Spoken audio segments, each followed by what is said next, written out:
Hadi tulikuwa tunakula na kakaangu Mohamed yuko hapo na vijana wa zamani wako hapa. Tulikuwa tunasimamishwa hivi na tunaulizwa, vijana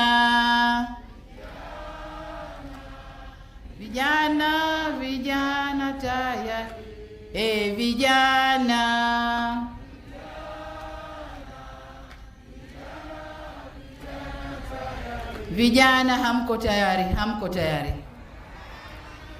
hamko tayari kabisa. Mnaimba kama mmekufa, mnaimba kama mko ICU, na mmetoka kumaliza matembezi kwa ari na nguvu.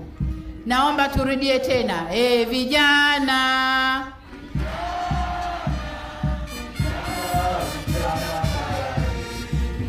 vijana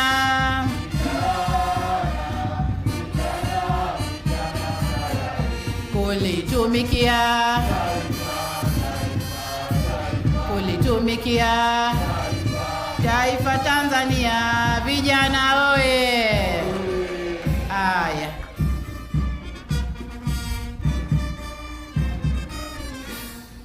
hiyo ni ahadi vijana, mmeshakula hapa kwamba mko tayari kulitumikia taifa kwa misingi ambayo chama na serikali kinawaeleza.